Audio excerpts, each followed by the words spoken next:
ท่านอาจารย์เฉลิมพรแสงทวีครอบครัวตัวแบบในการกล้าเบี้ยยางพาราเป็นสินค้าให้สัมภาษณ์ต่อผู้สื่อข่าวว่า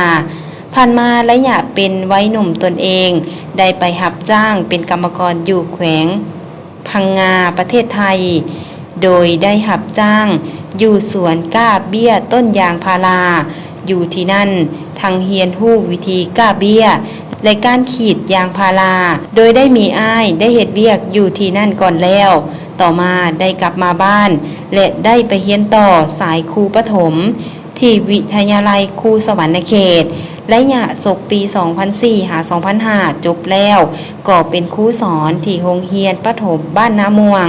จากนั้นและยะปี 2008 หา 2011 ได้ศึกษาต่อสั้นสูงสายสังคมที่วิทยาลัยครูสวรรณเขตเบื้องต้นครอบครัวได้ปลูกต้นยางพาราในระยะปี 2004 หา 2005 เพื่อขีดยางขายในเนื้อที่ 2 เฮกตาร์ครึ่งฮอดปี 2011 ต้นยางพาราสามารถขีดยางขายเป็นปีทำอิฐและสืบต่อขีดยางขายในแต่ละปีแต่หลายหับก็บ่หลายจากนั้นจึงหันมาเฮ็ดทั้ง2 อย่างคือทั้งขีดยางที่ปลูกใหญ่แล้วและหันมากล้าเบี้ยยางพาราขายเองในปี 2016 และยะปี 2018 หา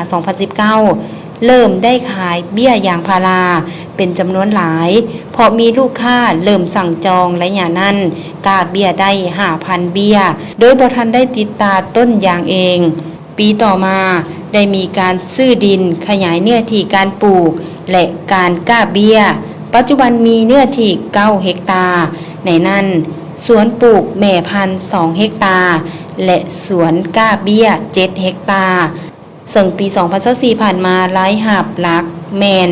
จากการขายเบี้ยยางพาราโดยขายใน 3 แบบรวมมีขายเบี้ยยางพาราที่ติดตาแล้วจำนวน 80,000 เบี้ยรายได้1ตื้อ600 ล้านกว่ากีบขายเบี้ยยางพาราเขียวหรือเปลี่ยนสายพันธุ์ที่เป็นแนวพันธุ์ล่าสุดปลูกใหญ่ไวให้น้ำยางหลายเป็นแนวพันธุ์3904ขายจำนวน 130,000 เบี้ยเป็นเงิน1ตื้อ40 ล้านกว่ากีบและอีกหลายหับก็แมนขายเบี้ยยางพาราเขียว1ตื้อกว่ากีบปัจจุบันได้มีแรงงานที่รับจ้างติดตาต้นยางและกล้าเบี้ยยางพาราจำนวน20 คนสังรวมแล้วหลายหับจากการขายเบี้ยยางพาราของครอบครัวท่านอาจารย์เฉลิมพรแสงทวีแม่นเพิ่มขึ้นในแต่ละปีและมียอดจองเพิ่มขึ้นกลายเป็นที่ฮู้จักเป็นที่ยอมรับและไว้วางใจของชาวสวนยางก็คือผู้ที่สนใจปลูกยางพาราซึ่งปี 2024 ผ่านมามีรายหับจากการขายเบี้ยยางพารา3ตื้อ700 ล้านกว่ากีบต่อปีซึ่งแม่นผลของการนำเอาบทเรียนและประสบการณ์ตัวจริงจากการไปเฮ็ดเวียกอยู่ประเทศเพื่อนบ้านแล้วนำเอาบทเรียนมาหมุนใช้สามารถสร้างอาชีพที่มั่นคงและเพิ่มรายรับที่แน่นอนเป็นจำนวนหลายในแต่ละปีกลายเป็นครอบครัวหั่งมีเข้มแข็งตามทิศนำของภาคและหลัดวางออก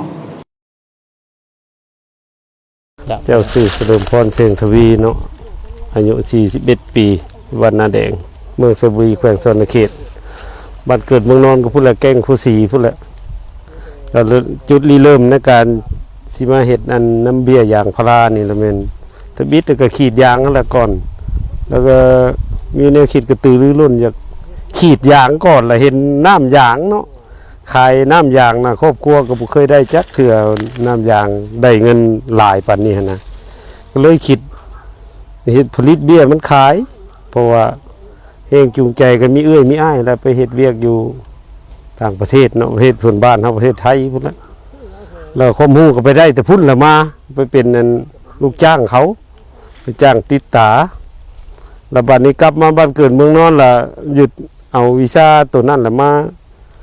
าเฮ็ดอยู่บ้านเฮาเองแล้วได้นำเอาสายพันธุ์นั้นจากกันเขาพุ่นละมาเขามาปลูกไว้อยู่บ้านเฮาแล้วก็ขยายออกไปเรื่อยๆจนว่า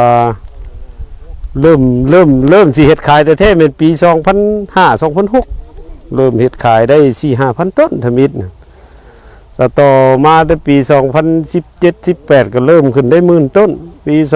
2019-20ก็ได้ 20,000 ต้น 2021-22ก็ได้ 30,000 ต้นเพิ่มขึ้นเรื่อยๆนะจนมา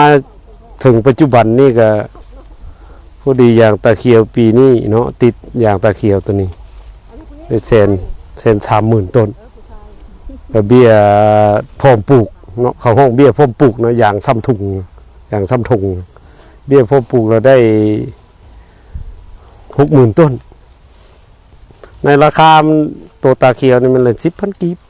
ต่อต้นหนึงสำหรับยางถุงนั่นเฉลี่ยเนาะมันมีหลายราคาแล้วก็เฉลี่ยอยู่ใน20,000 กีบ20,000 กีบต่อต้นต่อถุงและหลังจากได้ประกอบอาชีพตัวนี้เนาะครอบครัวก็คันสิเว้าแล้วก็มีแนวเปลี่ยนแปลงหลายในครอบครัวจากเคยบ่มีหันบ่มีนี่ก็มีเนาะหลังจากเฮ็ดอันนี้แล้วก็ได้เฮือน1หลังเนาะมูลค่าก็หลายล้านเติบอยู่ 400-500 ล้านพุ่นเฮือนหลังหนึงเนาะแล้วก็ได้รถไถนี่1คันรถใหญ่1คันเนาะหลังจากเฮ็ดน้ำยางพาราเลยนะ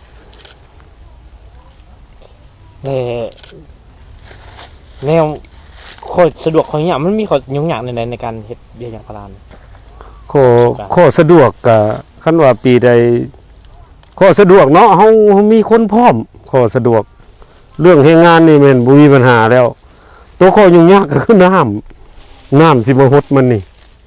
อุปกรณ์ก็บ่ยากอยู่หั่นเขามีขายยากแต่น้ำปีใดมันแล้งก็เกือบสิบ่พอหดน้ำนี่อยู่นี่ข้อสะดวกก็คือเฮามีแรงงานพร้อมมีวิชาการพร้อมความรู้เกี่ยวกับการเฮ็ดยางนี่ละฮู้เบิดเนาะตัวใดสิตายตัวใดสิคืนเขาเฮ็ดได้เบิดคนงานนี่เขาเฮ็ดได้เบิดเขามีเนื้อที่เพียงพอแม่นมีหน้าที่เพียงพอข้อสะดวกมีพื้นที่เพียงพอข้อยุ่งยากก็คือมีแต่น้ำนั่นแหละข้อยุ่งยากแหละจุดยากสุดตัวนะถ้าบ่มีน้ำเลี้ยงก็คือตายเลยอย่างดำเขาเลยติดตาแล้วก็ดำเลยถ้าน้ำพอมันเฮ็ดจังได๋ก็ได้ฝนน้ำหดตัวนี้น่ะยากน้ำหดทงน่ะบ่ยากน้ำหดทงเฮาจุ่มไว้จุ่มเดียวก็ได้เป็น 4-5,000 ต้นแล้วนะหดน้อยๆก็พอนะตัวนี้ยากนี่ตัวก้าเบี้ยนี่ยากข้อยุ่งยากน้ำข้อยุ่งยากเรื่องราคาเนี่ยเป็นยังไงพอใจแล้วกับราคาสำหรับราคาเป็น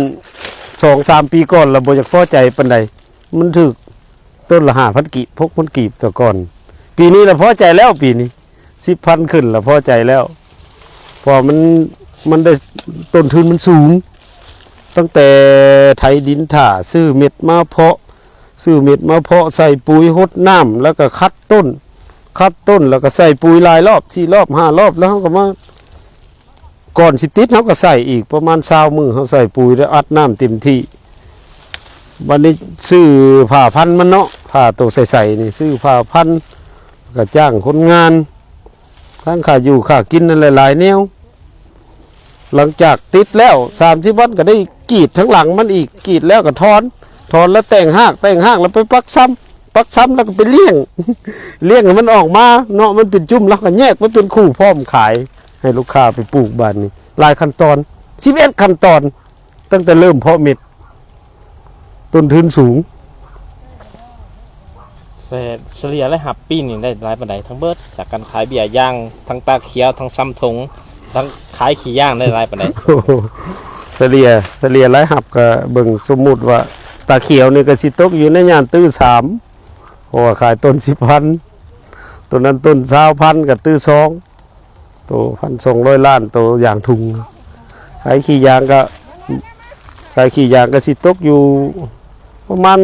200ปลายบัดนี้200กว่าล้านประมาณนี้แหละเพราะว่ามันบ่ปกติตัวขี้ยางหั่นมื้อฝนตกเฮาก็บ่ได้ขายบ่ได้ขีดนะเฮาก็ไปโจะอยู่ช่วงเดือนมีนาเมษาพฤษภาเป็นอากาศร้อนก็บ่ได้ขีดมันก็ผักยางใบมันหล่นก็ได้ผักถ้าหากว่ามีประชาชนบ้านอื่นเห็นออกข่าวไปแล้วเนาะถ้าว่าใครมีใครสนใจนี่ท่านสามารถให้บทเรียนได้บ่เอาสมมุติเนาะมีพ่อแม่ประชาชนภายในเมืองเฮาในประเทศเฮาอยู่ไสก็ย่านเนาะคือว่าให้บทเรียนได้เนาะ ถอดถอนบทเรียนได้บ่ห่วงแล้วก็บ่ห้ามเฮงยังให้พ่อแม่ประชาชนเฮาบ่ให้มีรายจ่ายหลายพอเงินเฮาเพ้อหลายเฮานำเข้าหลายเฮงเพ้อหลายอยากให้ผลิตเองใช้เองอยู่ในบ้านเฮานี่พ่อแม่ประชาชนบ่อยากให้ซื้อแพงหลายเขาซื้อปีนี้ฮอดเบี้ย50 60พันจนนักขะเหนียมได้ยินราคาแหละเฮาเฮ็ดคือบ่ได้แพงปานนั้นนะว่ะมันเป็นน้ำพ่อค้ามือสองพ่อค้ามือสองมาเฮ็ดให้มันแพงจากค่อยนี่ขายไป20,000พ่อค้ามันมาซื้อมันไปขาย25มีอีกพ่อค้าผู้หนึงไปขาย30มีอีกผู้หนึงฮอดมือผู้ปลูก35,000 บาทนี่มันหลายต่อน้ำเข้าก็แพงปีนี้น้ำเข้าบ่ได้เลยปีกี้นี่2025นี่บ่ได้น้ำเข้าเลยเด้ปี2024ยังได้น้ำเข้าอยู่ 20,000 ต้นน้ำเข้าปี2025บ่ได้น้ำเข้าเลยผลิตเองขายเองเลยบัดนี้เป็นเจ้าของสวนเองแม่พันธุ์มีพร้อมเบิดสำหรับแผนปีหน้าเนาะปี2026 27แล้วแม่นได้เพาะแล้ว10ต้นลงขี้ดินแล้วเรียบร้อยแล้วแตกงอกแล้วในอย่าง10ต้นเป้าหมายอยู่ที่400,000เบี้ยคันว่าบ่ได้ก็ได้อยู่งาน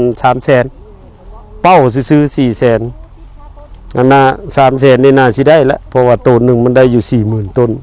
ในอย่างน่ะ1,000 กิโลได้ 40,000 สมมุติเฮาลง10ต้นมันก็สิน่าอยู่400,000เนาะ400,000 ต้น ในเนื้อที่ที่ไอ้ลงปัจจุบันนี่จักเฮกตาร์ โดนลงแล้วตัวแผนบ่หรือตัวรวมตัวนี้ ตัวรวมเฉพาะต้นลงเดือนนี้ ตัวนี้ก็มันสิตกอยู่4 5 6 7 8 9 9เฮกตาร์ 9เฮกตาร์โดนลง ตัวลงใหม่ได้ปีนี้เด้จัก ตัวลงใหม่นั่น1 2 3 4เฮกตาร์ รวมเลยเป็น13เฮกตาร์ โอ้ย